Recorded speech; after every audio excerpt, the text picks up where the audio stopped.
Welcome to GTPL news. వార్తలకు ముందుగా headlines. Rajanna Sircilla జిల్లా కాంగ్రెస్ అధ్యక్షులుగా బాధ్యతలు స్వీకరించిన సంగీతం శ్రీనివాస్ పంచాయతీ ఎన్నికల్లో మెజార్టీ స్థానాలను కాంగ్రెస్ కైవసం చేసుకునేలా కృషి చేయాలని పార్టీ శ్రేణులకు మంత్రి పొన్నం ప్రభాకర్ సూచన. కొండగట్టులో భారీ అగ్ని ప్రమాదం, కోతి చేష్టలతో కరెంటు షార్ట్ సర్క్యూట్తో 30 షాపులు దగ్ధం. కరీంనగర్ జిల్లా హుజురాబాద్ పట్టణంలో బీసీజేఏసీ ఆధ్వర్యంలో ధర్నా, బీసీలకు 42% రిజర్వేషన్ కల్పించాలని డిమాండ్. కొండగట్టులో అగ్ని ప్రమాదంలో దగ్ధమైన దుకాణాలను రాష్ట్ర మంత్రి అడ్లూరి లక్ష్మణ్ కుమార్ పరిశీలించారు.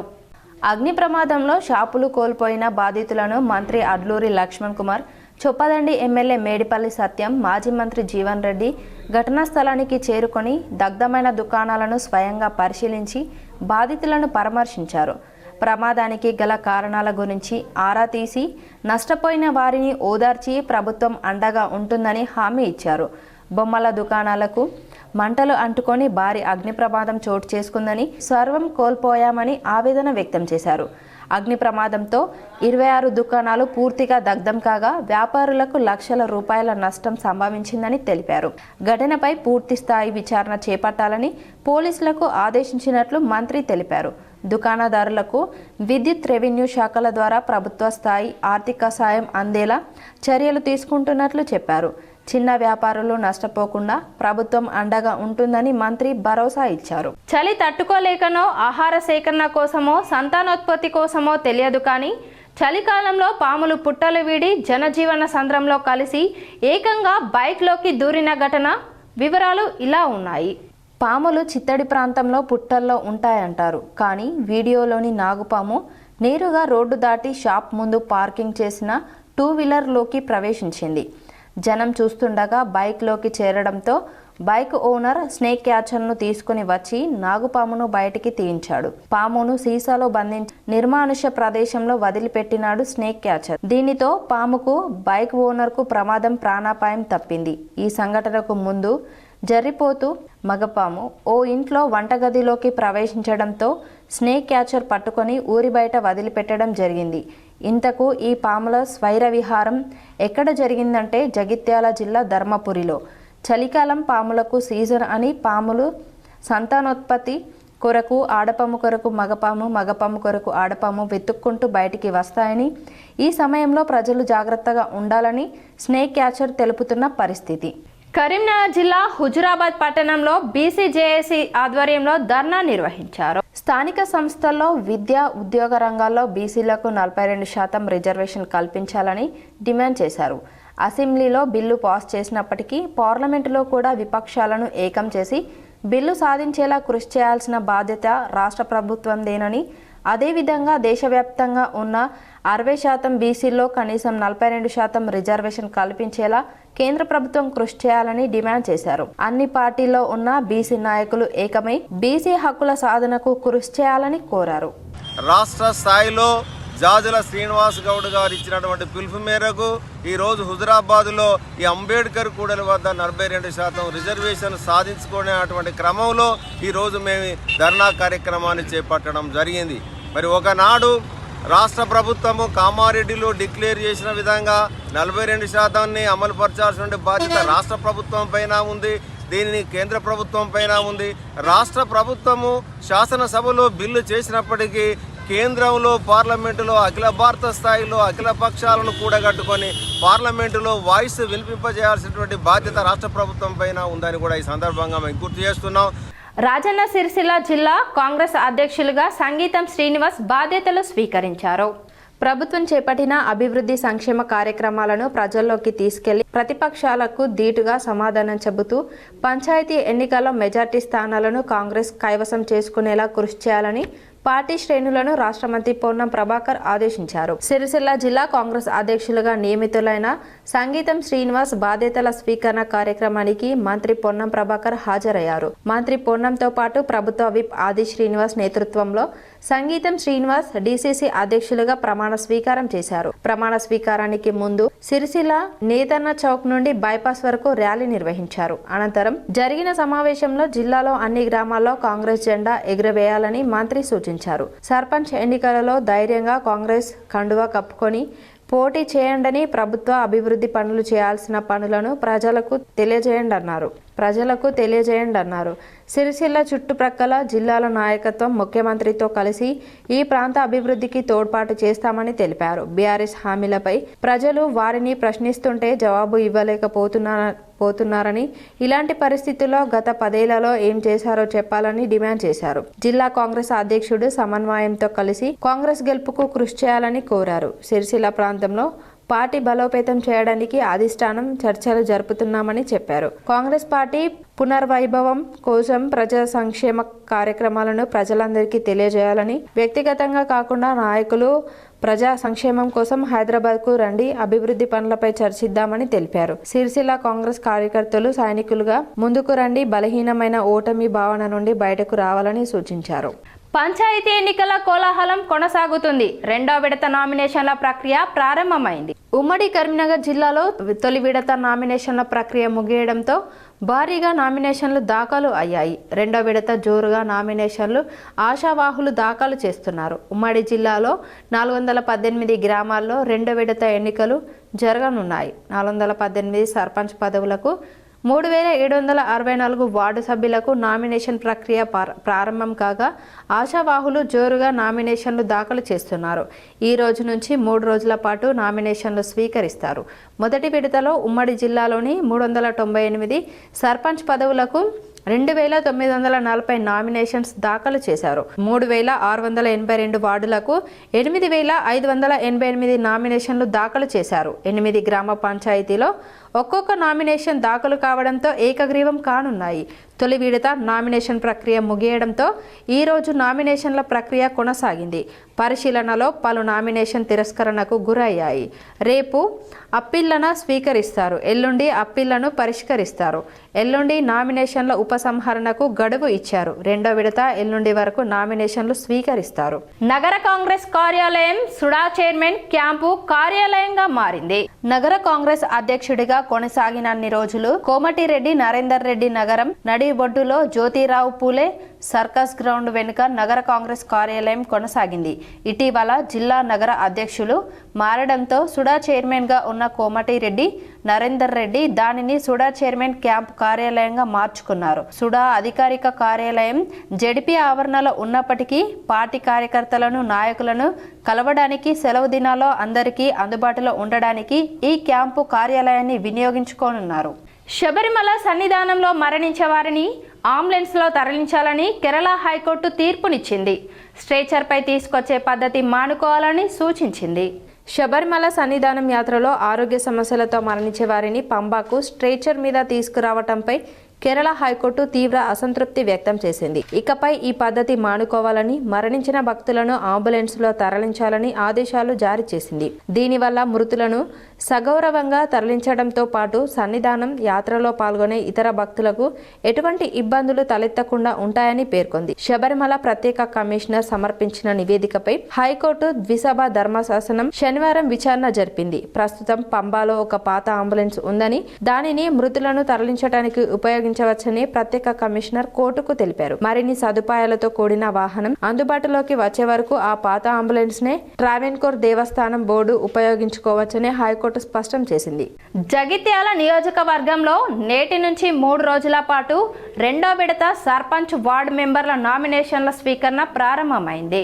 రాయికల్, సారంగపూర్, బీర్పూర్, జగిత్యాల రూరల్, జగిత్యాల అర్బన్ మండలాల్లోని గ్రామాలకు నామినేషన్లు కొనసాగుతున్నాయి. ఈ 2 విడతలో మొత్తం 101 గ్రామాల సర్పంచ్ స్థానాలు, 874 వార్డుల వార్డు మెంబర్ స్థానాల కోసం ఎన్నికల నోటిఫికేషన్ వెలువడింది. నామినేషన్ల మొదటి రోజే గ్రామ పంచాయతీల సర్పంచ్ పదవికి ఆశావాహులు తమ నామినేషన్లు దాఖలు చేస్తున్నారు.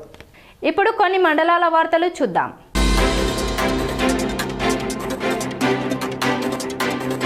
బాసర మండల బీజేపీ సీనియర్ నాయకులు మాజీ సర్పంచ్ పోతుగంటి సతీష్ రావు ఆధ్వర్యంలో బాసర మండల అధ్యక్షులు పుట్నాల సాయినాథ్ సమక్షంలో బాసర గ్రామ బీజేపీ సర్పంచ్ అభ్యర్థిగా కార్యకర్తల అందరి అభిప్రాయం మేరకు అలాగే బీజేపీ మండల సీనియర్ నాయకులు అందరి అభిప్రాయం మేరకు అందరూ కలిసి బీజేపీ సర్పంచ్ అభ్యర్థిగా పోగుల రాజేశ్వర్ను ఎన్నుకున్నారు.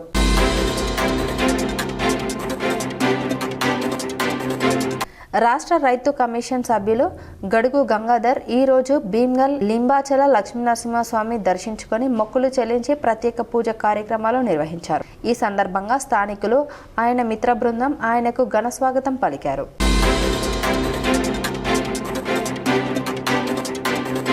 దేశ అభివృద్ధి అన్ని రంగాల్లో సమానంగా సాధించినప్పుడే సమగ్ర అభివృద్ధి సాధ్యమవుతుందని పేర్కొన్నారు. ఇటీవల G20 సదస్సులో విదేశీ అతిథులకు అందించిన బహుమతుల వివరాలను వెల్లడించిన ప్రధాని మోదీ వాటిలో కరీంనగర్ కళాకారుల నైపుణ్యాన్ని ప్రత్యేకంగా చర్చించారు. జపాన్ ప్రధానికి బహుకరించిన సాంప్రదాయ వెండి బుద్ధుడి విగ్రహం, ఇటలీ ప్రధానికి అందించిన పూల ఆకారంలో తయారైన వెండి అద్దం ఇవన్నీ కరీంనగర్కు చెందిన ప్రతిభావంతులైన కళాకారులు రూపొందించినవేనని మోడీ తెలిపారు. భారతీయ హస్తకళలు ప్రపంచ వేదికపై మెరుగైన గుర్తింపు పొందుతున్నాయని ఆయన గర్వంగా పేర్కొన్నారు. ఇటీవల హైదరాబాద్లో leap engine MRO maintenance repair overhaul ఫెసిలిటీని ప్రారంభించిన విషయాన్ని కూడా ప్రధాని మోదీ తన ప్రసంగంలో ప్రస్తావించారు. ఈ సౌకర్యంతో విమానాల మరమ్మత్తు, సంరక్షణ రంగంలో భారత్ సత్తా చాటుతుందని, ఇది భారత నూతన తరం ప్రతిభను ప్రతిబింబించే ఆవిష్కరణాత్మక అడుగుగా నిలుస్తుందని ఆయన పేర్కొన్నారు.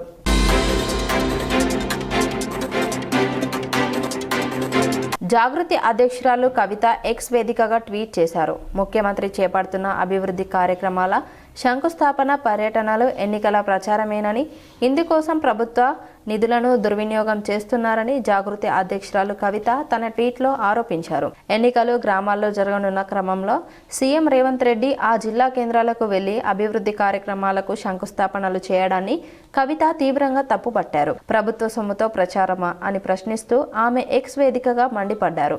ఈ పర్యటనల కోసం జిల్లా ప్రజలందరినీ ప్రభుత్వ నిధులతో తరలించి ముఖ్యమంత్రి తమ సందేశాన్ని ఇవ్వాలని చూస్తున్నారని, ఇది ముమ్మాటికి ఎన్నికల ప్రవర్తన నియమావళి model code of conduct MCC ఉల్లంఘనేనని ఆమె పేర్కొన్నారు. ఎన్నికల కమిషన్ ఈ విషయంలో తక్షణమే జోక్యం చేసుకుని ముఖ్యమంత్రి జిల్లాల పర్యటనను నిలిపివేయాలి. ప్రభుత్వ నిధులను ఉపయోగించి ఓటర్లను ప్రభావితం చేసే ప్రయత్నాన్ని ఎన్నికల సంఘం అడ్డుకోవాలి అని ఈ సందర్భంగా ఆమె డిమాండ్ చేశారు. సర్పంచ్ ఎన్నికల నోటిఫికేషన్ అమలులో ఉన్న ఈ ప్రస్తుత సమయంలో ఈ రకమైన ప్రభుత్వ కార్యక్రమాలు పారదర్శక ఎన్నికల ప్రక్రియను దెబ్బతీస్తాయని రాజకీయ విశ్లేషకులు అభిప్రాయపడుతున్నారు.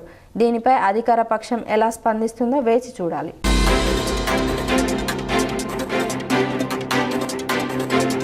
శ్రీ బాసర వేదభారతి పీఠ వేద విద్యాలయము సంస్థాపకాలు పూజ్య శ్రీ శ్రీ శ్రీ వేద విద్యానార్దగిరి స్వామివారి ఆధ్వర్యంలో ప్రతి శనివారం పరమశివునికి మహారుద్రాభిషేకం చేయుటకు నిర్ణయించినారు. ఇందులో భాగంగా బాసర వేదభారతి పీఠం నందు ప్రదోషకాలం సాయంత్రం శ్రీ శ్రీ శ్రీ విద్యానార్దగిరి స్వామివారి శిష్య బృందంచే మహారుద్రాభిషేకం, త్రినాథ స్వామి వ్రతం మరియు గోపూజ, గోమాతల హారతి ఇవ్వడం జరిగినది. ఇట్టి మహత్కార్యానికి ఇందూరు SVBP గోభక్తులు, బాసర గ్రామ పెద్దలు పాల్గొని వేద భగవానుని గోమాత ఆశీస్సులు పొందడం జరిగింది.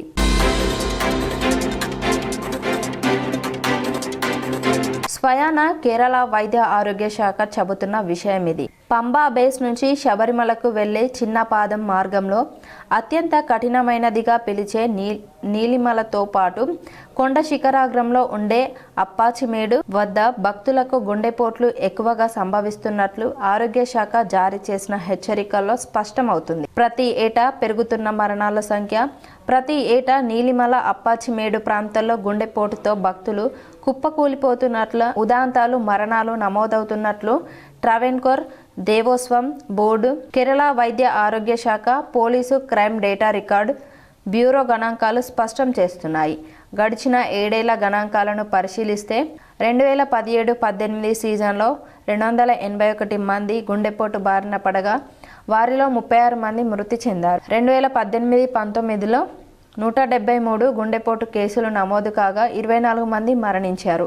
2019-20లో 19, 2022-23లో 24, 2023-24లో మరో 24, 2024-25లో 40 మంది గుండెపోటు మరణాలు నమోదయ్యాయి. 2025-26 సీజన్ ప్రస్తుతం కొనసాగుతుండగా ఇప్పటి వరకు ఒక మహిళ గుండెపోటు కారణంగా మృతి చెందినట్లు పోలీసు రికార్డులు చెబుతుండగా 8 మరణాలు నమోదైనట్లు 4 రోజుల క్రితం ఓ జాతీయ ఆంగ్ల పత్రికలో కథనం ప్రచురితమైంది. 2020-22లో మాత్రం కోవిడ్ ఆంక్షల కారణంగా పరిమితి సంఖ్యలో భక్తులను అనుమతించారు. ఆ సీజన్లో ఎలాంటి అవాంఛనీయ ఘటనలు చోటు చేసుకోలేదు. అప్పాచిమేడు ప్రాంతంలో కొండ ఎత్తుగా లేకున్నా అది శిఖరాగ్రం కావడంతో ఆక్సిజన్ స్థాయిలు పడిపోతాయని వివరిస్తున్నారు. అందుకే కేరళ వైద్య ఆరోగ్య శాఖ ఈ ప్రాంతాల్లో ఆక్సిజన్ సెంటర్లను ఏర్పాటు చేసింది. అయినప్పటికీ మరణాలు ప్రతి ఏటా పెరుగుతూనే ఉండడం ఆందోళన కలిగిస్తుంది. ప్రధాన కారణాలు ఇవే. దీర్ఘకాలిక వ్యాధులు ఉన్నవారిలో గుండెపోటు సమస్యలను పక్కన పెడితే ఆరోగ్యకరంగా ఉన్నవారు కూడా బాధితులుగా మారుతున్నట్లు కేరళ వైద్య ఆరోగ్య శాఖ గణాంకాలు చెబుతున్నాయి. దీనికి కారణాలున్నాయని వైద్య నిపుణులు అంటున్నారు.